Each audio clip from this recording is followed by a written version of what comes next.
গোলাপগঞ্জৰ বিশ্বন্ধৈত চৰকাৰী ৰাস্তা কাটি দখল কৰাৰ অভিযোগ উত্থাপন স্থানীয় ৰাইজৰ, যাৰ ফলত কেইবা শতাধিক ৰাইজ পৰিছে বিপদত। নাই সিহঁতৰ কোনো বিকল্প পথ, যাব নোৱাৰিব এম্বুলেন্স, অগ্নি নিৰ্বাপক বাহিনীৰ বাহন।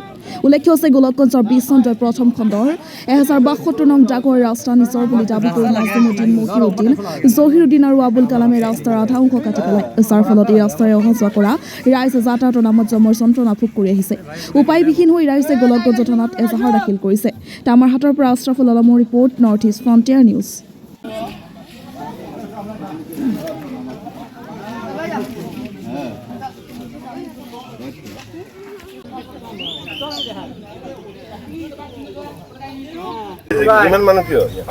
কালি 26 তাৰিখ 27 তাৰিখ ৰাতিপুৱা মানে মই গুৱাহাটীৰ পৰা ঘৰত আহিলোঁ।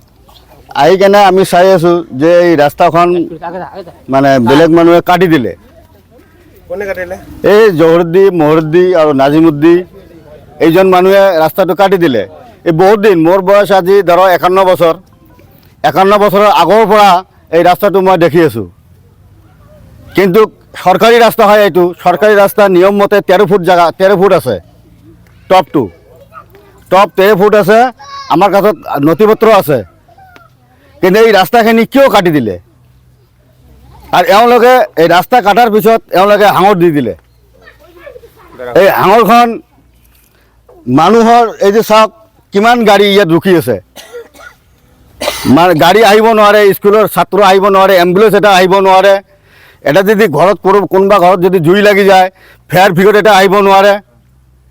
গতিকে আমি মহোদয়ৰ কাছত মই অনুৰোধ কৰোঁ যে আমাৰ এই সোনকালে এই আমাৰ বাটটো অলপ মুকলি কৰি দি যায়।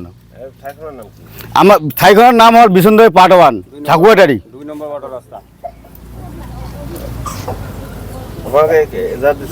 না এজাহাৰ দিয়ে নাই, কিন্তু এজাহাৰ দিম আৰু কি পাব্লিকৰ তৰফৰ পৰা।